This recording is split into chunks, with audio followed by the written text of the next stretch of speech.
हम ये देख रहे हैं कि पिछले 5 साल से एक अदालत से दूसरी अदालत, तो दूसरी अदालत से तीसरी अदालत, लोअर कोर्ट से हाई कोर्ट से फिर सुप्रीम कोर्ट से वापस लोअर कोर्ट, फिर लोअर कोर्ट से हाई कोर्ट, फिर सुप्रीम कोर्ट, ये जो चक्कर चल रहा है तो ऐसा लगता है कि प्रोसेस जो है वो पनिशमेंट बनता जा रहा है।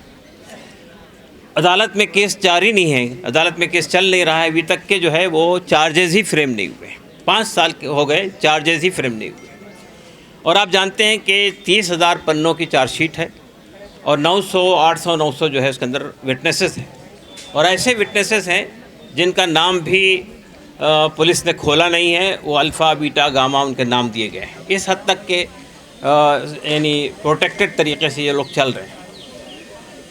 देखिए, इस वक्त में UAPA किसी पर लगाया जाता है तो ये मान के चलिए कि ये प्रशासन के हाथ में एक ऐसा हथियार है कि अगर किसी के ख़िलाफ़ कोई आरोप नहीं है, कोई उसके ख़िलाफ़ कोई बड़ा सबूत नहीं है, तो आप किस हद तक जेल में रख सकते हैं। आपको ये अंदाज़ा है कि ये जब भी केस चलेगा तो इनका एक्विटल हो जाएगा, और ऐसा हुआ है। टाडा आया था हमारे देश में, 67,000 लोग गिरफ़्तार हुए थे, 1% कन्विक्शन हुआ। UAPA के अंदर भी यही रेट है अगर आप देखेंगे तो ये जो काले कानून बनाए जाते हैं, ये बनाए इसीलिए जाते हैं। अब आप मुझे बताइए, आतंकवाद को ख़त्म करने के लिए ये कानून लाया गया है, लेकिन किन लोगों पे लागू किया जा रहा है? क्या ये लोग आतंकवादी है जो आज जेल में बंद है? तो अब पुलिस के हाथ में, प्रशासन के हाथ में और सरकार के हाथ में एक ऐसा हथियार आ जाता है UAPA की शक्ल में, अफ्स्पा की शक्ल में, गजकवका की शक्ल में, मको की शक्ल में, कि उसके बाद फिर किसी से पूछने की कोई ज़रूरत नहीं होती है। अदालत भी समझती है कि भाई UAPA लगा हुआ है। आप देखा होगा कि जितने हमारे यहाँ CRPC और IPC के जो मामला थे जिनका नाम अब बदल गया है, तो उसमें ये मान के चला जाता था कि person is not guilty unless he is convicted. लेकिन इस केस में सूरत हाल ये होती है कि बेल के समय ही आपको ये सिद्ध करना पड़ता है कि आप आरोपी नहीं हैं। हालांकि होता ये कि हर मामले में सरकार को ये बताना पड़ता है कि ये आरोपी है। इस मामले में जो विक्टिम है उसको ये बताना पड़ता है कि मैं आरोपी नहीं हूँ। पूरा यानी बेल के स्तर पर ही पूरा केस चलता है। तो मेरा कहना ये है कि ये जो हम लोग आंदोलन कर रहे हैं, ये आंदोलन अगर इस हद तक सीमित रहेगा कि हमारे कुछ साथी, हमारे कुछ नौजवान बच्चे, हमारे कुछ युवा जेल के अंदर बंद हैं, उनके ख़िलाफ़ लड़ाई लड़ रहे हैं, तो हमें ये मालूम होना चाहिए कि ऐसे बहुत सारे लोग जेलों में बंद हैं जिनका कोई पूछने वाला नहीं है, जिनके लिए कोई प्रोटेस्ट नहीं करता है, जिनके लिए कोई आवाज़ नहीं उठाता है। और ये जब तक ये काले कानून मौजूद रहेंगे, इसी तरह के बेगुनाह लोग जेल के अंदर जाते रहेंगे और उनकी कोई सुनवाई नहीं होगी, चाहे भीमा कोरेगांव के तहत जा रहे हों, चाहे वो दिल्ली दंगों के नाम पे उनको जेल भेजा जा रहा हो। तो मैं ये कहना चाहता हूँ, और ये देखिए, ये कोई मैं अनोखी बात नहीं कह रहा हूँ। अभी आपने देखा बांग्लादेश में, उससे पहले श्रीलंका में और अब नेपाल में कौन लोग थे जो वक्त के जालिम के ख़िलाफ़ खड़े हुए थे? वहाँ के यूथ थे, वहाँ के युवा थे, वहाँ के नौजवान थे। तो आज JNU के छात्र अगर यहाँ पे ये तहरीक चला रहे हैं तो उन्हें ये समझना चाहिए कि उन्हें शायद एक बड़ा आंदोलन छेड़ना पड़ेगा इस जुल्म के ख़िलाफ़ जो इस वक्त देश में जारी है। ये जुल्म सिर्फ उन चंद नौजवानों के ख़िलाफ़ नहीं हो रहा है जो आज जेल में बंद है, ये जुल्म किसानों के ख़िलाफ़ हो रहा है, ये जुल्म छात्राओं के ख़िलाफ़ हो रहा है, ये जुल्म अनएम्प्लॉयड यूथ के ख़िलाफ़ हो रहा है। और आज जो है मोदी साहब की सालगिरह मनाई जा रही है, लाखों रुपये खर्च किए जा रहे हैं, बड़े बड़े एडवर्टीजमेंट आ रहे हैं, लेकिन कोई ये नहीं पूछता है कि ऐसे लोग हैं हमारे देश के अंदर जो एक वक्त खाना खाते हैं, जो बग़ैर खाना खाए रात में सो जाते हैं।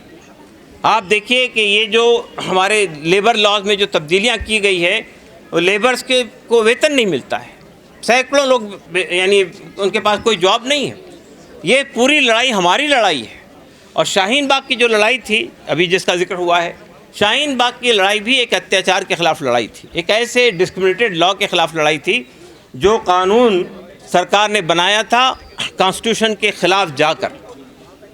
आज ऐसे कई कानून बन रहे हैं जो कॉन्स्टिट्यूशन में कुछ है और कानून कुछ बन रहा है। ये जो भी वक्फ का कानून बना है, आप उठाकर देख लीजिए, 48 अमेंडमेंट लाए गए हैं और ये कह के लाए गए हैं कि हम ट्रांसपेरेंसी लाने जा रहे हैं, करप्शन ख़त्म करने जा रहे हैं। ऐसी कोई बात उसमें नहीं है, सिवाय इसके एक ख़ास समुदाय को, एक ख़ास धर्म के मानने वालों के धार्मिक स्थल पे कैसे हमला किया जाए, कैसे उनको हड़प किया जाए, इस तरह से वो लाया गया। अब वो केस चल रहा है, सुप्रीम कोर्ट में इस वक्त उसको चुनौती दी गई, इंटरिम ऑर्डर आया है। लेकिन आप देखिए कि हमको ये अजीबोगरीब बात आ रही है कि हम ये कहते हैं कि डेमोक्रेसी के 3 पिलर हैं, ब्यूरोक्रेसी है और लेजिस्लेचर है और जुडिशरी है। तो अगर आपको लेजिस्लेचर से और ब्यूरोक्रेसी से प्रॉब्लम है तो आप कहाँ जाते हैं? आप जुडिशरी के पास जाते हैं। लेकिन अगर जुडिशरी में भी अगर आपको, अदालत में भी अगर आपके साथ इंसाफ नहीं हो रहा होगा तो फिर क्या लोकतंत्र बाकी रहेगा? तो मैं ये कहना चाहता हूँ आपसे कि मैं यहाँ पर ये कहने के लिए नहीं आया हूँ कि उमर खालिद जेल में बंद है, हम लोग बहुत परेशान हैं, उमर बहुत परेशान है, या हमारे जो साथी बंद है उनके घर वाले बहुत परेशान हैं। नहीं, उन्होंने एक लड़ाई लड़ी थी, सरकार ने समझा कि ये लड़ाई हमारे ख़िलाफ़ थी, उन्होंने उनको जेल में डाल दिया। तो हमारा ये कहना है, तू तीर आज़मा हम जिगर आज़माएँ। ये जो सूरत हाल है कि हम कोई मातम करने के लिए नहीं आए हैं। आज नहीं कल नहीं परसों बेल मिलेगी। सवाल ये पैदा होता है कि आपने ज़िंदगी के 5 कीमती साल लोगों के ज़ाय कर दिए। और आपको ये बताऊँगा, हो सकता है कि शायद हम हो या ना हो दुनिया के अंदर, लेकिन ये बात तय होगी कि ये केस भी यानी अदालत के ज़रिए से ये केस ख़त्म हो जाएगा और ये कहा जाएगा कि ये सब के सब इनका एक्विटल हुआ है, ये सब इन पे कोई गुनाह साबित नहीं हुआ। लेकिन उसमें बहुत देर होगी, इसलिए कि बनाए ही केस इस तरह से गया है कि ये केस लंबा चलेगा और ये सब लोग बेगुनाह के तौर पर छूटेंगे। लेकिन जिन लोगों ने उन पे इल्ज़ाम लगाया, जिन्होंने उन पे आरोप लगाए, उनके ख़िलाफ़ कोई कार्रवाई नहीं होगी। तो ये अजीबोगरीब बात है। हमारी पुलिस, हमारी CID, हमारी CBI और हमारी बड़ी बड़ी इंटेलिजेंस एजेंसीज इस तरह के फेक और कंकॉक्टेड चार्जशीट तैयार करके जेलों में भर देती हैं। एक्विटल के बाद कोई जवाबदार, कोई अकाउंटेबल नहीं होता है, ना सरकार अकाउंटेबल होती है, ना पुलिस अकाउंटेबल होती है। तो ये जो इस तरह के कानून हमारे देश में आ रहे हैं, इसके ख़िलाफ़ हमें लड़ाई लड़नी चाहिए।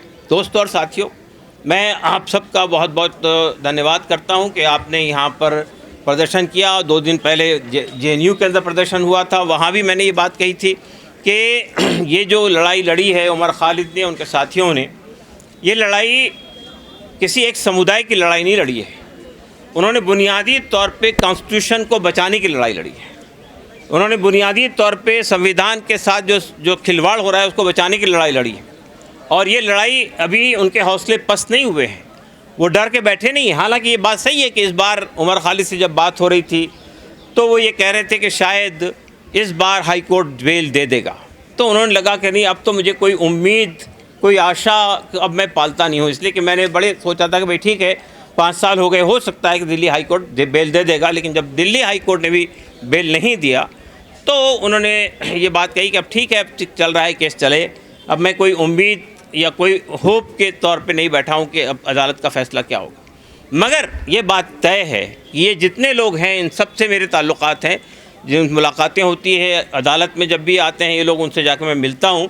लेकिन इनमें से कोई भी आदमी फ्रस्ट्रेटेड नहीं है, कोई भी आदमी मायूस नहीं है, कोई आदमी दब के बैठ नहीं गया है। वो आज भी बाहर निकल के कमज़ोरों की, मार्जिनलाइज तबके की लड़ाई लड़ने के लिए तैयार हैं।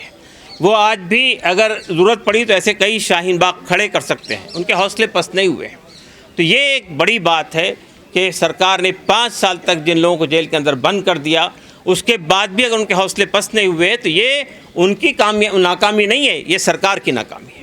ये समझना कि सरकार ये समझ रही कि अपनी पीठ थपथपा रही है कि हमने बगैर किसी आरोप के इनको 5 साल तक जेल में डाल के रखा है। लेकिन हमारे बहुत यानी हमारी जो स्वतंत्रता की लड़ाई लड़ी गई है, फ्रीडम की लड़ाई लड़ी गई है, फ्रीडम मूवमेंट के अंदर भी बहुत सारे लोगों ने बहुत लंबी लंबी जेलें काटी है। लेकिन बिलाखिर अंधेरी रात ख़त्म हुई और सवेरा आया। और हमें यकीन है कि यहाँ भी यही होगा, कितनी ही लंबी रात हो, बहरहाल वो रात है, सुबह ज़रूर आएगी। शुक्रिया।